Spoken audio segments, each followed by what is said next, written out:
तो आज पढ़ेंगे हम वेलोसिटी। क्या पढ़ेंगे? इस लेक्चर में हम पढ़ेंगे वेलोसिटी। ठीक, वेलोसिटी क्या होता है पहले ये देखिए। देखो, वेलोसिटी एक वेक्टर क्वांटिटी है।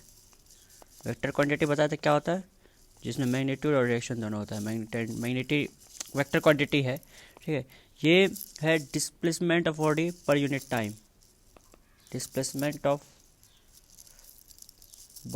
A body per unit time. ये क्या है? डेफिनेशन है पर यूनिट टाइम। मतलब मैथमेटिकली हम लिख सकते हैं v equal to displacement by time.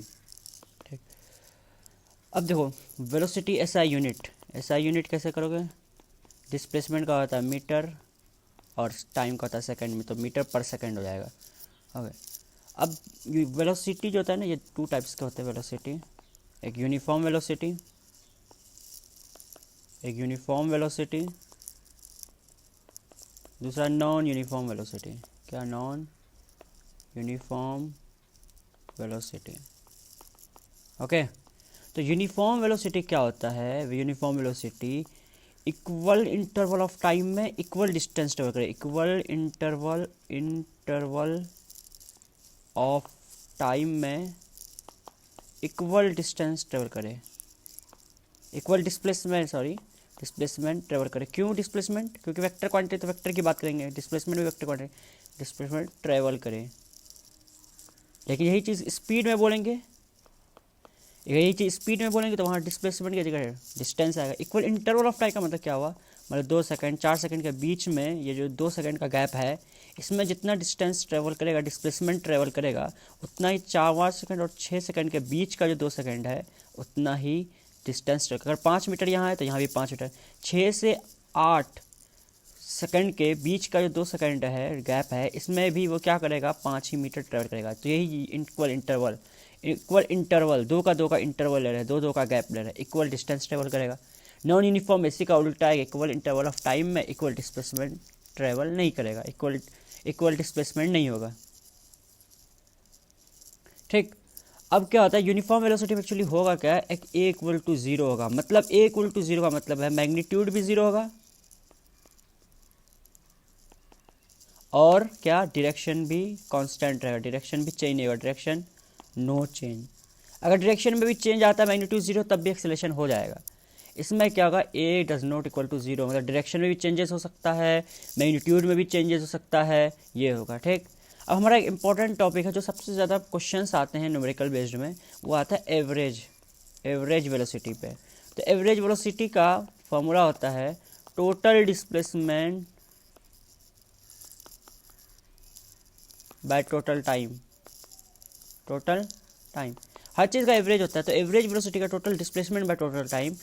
तुम्हारे किताब में जो दिया हुआ है v1 प्लस v2/2, ये अगर इसका कंडीशन पता नहीं है तो तुम इसका गलत यूज़ कर पाओगे। ये है, लेकिन एक कंडीशन है, ये हमेशा, ये फार्मूला ऑलवेज नहीं है, हमेशा इस्तेमाल नहीं कर सकते, ऑलवेज यूज़ नहीं कर सकते, बल्कि ये वाला से आता है ये फार्मूला डेरिवेशन। देखो कैसे।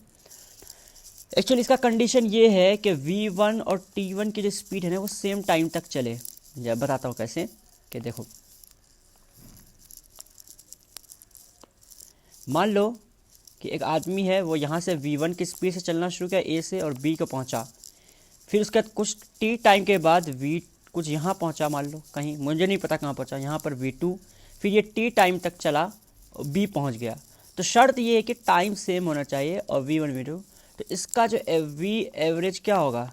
क्या होता है? टोटल डिस्प्लेसमेंट का मतलब कि टोटल डिस्प्लेसमेंट, तो टोटल यहाँ से यहाँ जो डी निकालेंगे, यहाँ से लेके मान लो यहाँ तक पहुँचा था v1, तो इसका डिस्प्लेसमेंट क्या हो जाएगा? v1 t1। फिर यहाँ से जो यहाँ क्या आ जाएगा? v2 t2, ये डिस्प्लेसमेंट हो जाएगा, क्योंकि वेलोसिटी इनटू टाइम डिस्प्लेसमेंट देता है। v1 t1 इधर v2 t2, तो टोटल डिस्प्लेसमेंट कितना हो जाएगा? v1 t1 plus v2 t bye total time t1 plus T है ना, टाइम t1 प्लस t2 मतलब टाइम टी, और यहाँ पे भी सेम टाइम लिया। तो यहाँ पे देखो क्या होगा कि v1 t plus v2 t bye 2t, और यहाँ से जो है v1 प्लस v2 और t बाहर कॉमन आ जाएगा बाय 2t। तो क्या हो जाएगा? टी ख़त्म, तो ये आ गया V1 प्लस V2/2। तो ये कंडीशन याद रखना कि जब V1 और V2 दोनों सेम टाइम तक चले तो जाकर के ये फॉर्मूला होता है। ठीक, मान लो कि एक क्वेश्चन देखो, एक गाड़ी है, ठीक है, वो 15 मीटर चली, 15 मीटर डिस्प्लेसमेंट चला और टाइम लिया, ठीक है, टाइम लिया 3 सेकंड। तो एवरेज V एवरेज पूछेगा। V एवरेज का मतलब हुआ कि total displacement 15 metre by 3 second, time तो कितना हुआ 5 मीटर पर सेकंड, ये एवरेज हुआ। अब मान लो एक क्वेश्चन और है, ठीक, कि यहाँ से लेके ये यहाँ तक की जो दूरी है वो 10 सेकंड, ये अब 10 मीटर है, ठीक है। टाइम जो है यहाँ से लेकर यहाँ तक जब कुछ गाड़ी चली, एक गाड़ी चली या आदमी चला मान लो, तो यहाँ पे 3 सेकंड लिया। फिर यहाँ से लेकर यहाँ तक मान लो 20 मीटर है, तो इसको 5 सेकंड लगा यहाँ पे, तो बोलेगा V एवरेज। V एवरेज कैसे निकालोगे? टोटल डिस्प्लेसमेंट 10 और 10, 10 plus 20 bye total time T3, 3 plus और 5, ऐसे आंसर आएगा, मीटर पर सेकंड ही हो जाएगा। अब इसी तरह मान लो कि कोई गाड़ी है, ये V1 की स्पीड से चला यहाँ से, फिर यहाँ से जाकर V2 की स्पीड से चला और यहाँ पहुँचा, और ये T1 है, ये T2 है, ठीक। मतलब कि यहाँ जब यहाँ से गाड़ी शुरू हुआ तो T1 टाइम तक यहाँ पहुँचा और V1 की स्पीड से, फिर यहाँ से क्या अपना गाड़ी की स्पीड चेंज किया, V2 किया और यहाँ से फिर चलना शुरू किया, यहाँ पहुँचा, तो उसको टाइम लगेगा T2। तो V एवरेज कैसे निकालोगे? टोटल डिस्प्लेसमेंट, तो ये वाला डिस्प्लेसमेंट कितना हो जाएगा? V1 इंटू T1, तो V1 T1 प्लस यहाँ से लेकर क्या लग जाएगा? V2 T2, ये दोनों को जोड़ दे, total displacement, total time T1 plus T2, ये फॉर्मूला हुआ। अब एक कंडीशन, एक और फॉर्मूला देखो, एक कि अगर एक और फॉर्मूला देखो, बहुत बेहतरीन आएगा।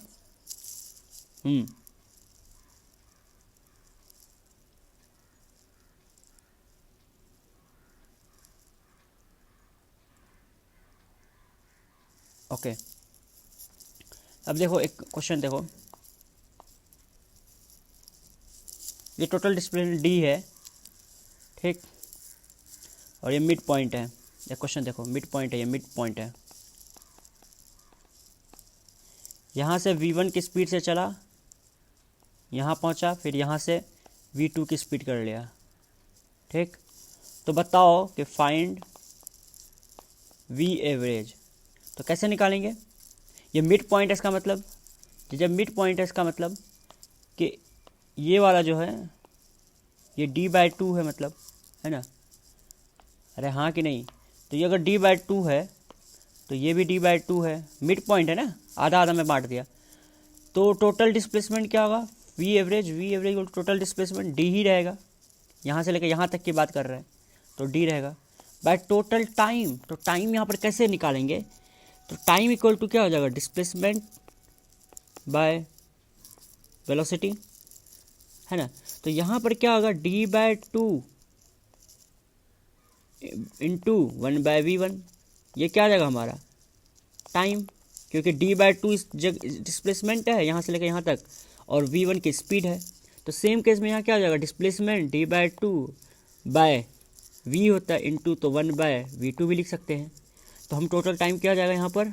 D/2V1 प्लस यहाँ पर क्या आ जाएगा? D/2V2, है ना। तो हम इसको सॉल्व करें तो D, यहाँ से D कॉमन ले लिए, 1/2V1 प्लस 1/2V2, ठीक, D खत्म, तो 1/2V1 प्लस 1/2V2, ठीक। इसका एलसीएम लेंगे, 1 ठीक, एक 2 कॉमन आ जाएगा, है ना, 1/2 कॉमन आ जाएगा इंटू V1, एक मिनट वेट मिनट, ऐसे सॉल्व करो उसको। ऐसे क्या करेंगे? 1 इसका एलसीएम लो, 2V1 V2 एलसीएम आएगा, तो यहाँ पे क्या आ जाएगा? V1 plus V2, M R right? कर लो, देख लो। अब इसको क्या हो जाएगा? ये नीचे जो है ऊपर चला जाएगा, तो क्या होगा? 2V1 V2 bye V1 plus V2। इस पर भी नीट में क्वेश्चन आया हुआ है, नीट में क्वेश्चन, ये बहुत इंपॉर्टेंट टॉपिक है, ठीक। तो वही मेन फार्मूला, बेसिक फार्मूला क्या है? बेसिक फार्मूला यही है, total displacement by total time यहीं से सारा निकले, इसलिए कंडीशंस याद मत रखो, तुम खुद निकाल लेना, वहाँ अलग अलग डिस्प्लेसमेंट पूछेगा। ये वाला देख लो कैसे हुआ, ये बहुत इंपॉर्टेंट क्वेश्चन है। डी, ये मिड पॉइंट तक डी पूरा डिस्प्लेसमेंट डी था, मिड पॉइंट में अपना वेलोसिटी चेंज किया, V1 से V2 हुआ है। और D/2 यहाँ, ये वाला D/2 ये D/2 हो गया। पहले हम क्या करेंगे, तो हमको डिस्प्लेसमेंट चाहिए, तो डिस्प्लेसमेंट टोटल डिस्प्लेसमेंट डी है, बस टाइम चाहिए, तो टाइम यहाँ का अलग से निकाल देंगे। T1 इक्वल टू क्या आ जाएगा, डिस्प्लेसमेंट बाय वेलोसिटी। यहाँ पर भी T2 इक्वल टू क्या आ जाएगा, डिस्प्लेसमेंट बाय वेलोसिटी। इसको ऐड कर दिए और ये वाला सॉल्व करके ये आएगा, है ना। तो बस अब यहाँ तुम्हें इसका सारे क्वेश्चंस लगाने हैं। इस चांद में, इस चांद का भी क्वेश्चन लगा सकते हो, अगर देखो उसमें इस तरह इस चांद का बुक में यूज़ करते हो। स्टाइलिन मल्होत्रा की बुक बहुत अच्छी होती है, वहाँ से तुम लगा सकते हो इसके क्वेश्चंस। नहीं तो 11th के कुछ कुछ क्वेश्चंस तुमसे बन जाएंगे, वो भी लगा सकते हो। ओके, तो अगर तुम्हें समझ में आया या कुछ डाउट्स है या कुछ प्रॉब्लम है या कोई टॉपिक पढ़ना है तो कमेंट बॉक्स में ज़रूर बताओ, ठीक है। और चैनल को सब्सक्राइब कर दो, सब्सक्राइब माई चैनल, ठीक है, लाइक एंड सब्सक्राइब कर दो। ओके, अगर पसंद आया तो ज़रूर कमेंट में बताओ, और कोई भी डाउट हो रहा है, कोई भी टॉपिक हो रहा है तो कमेंट्स में बताओ। अच्छा, अल्लाह हाफिज़।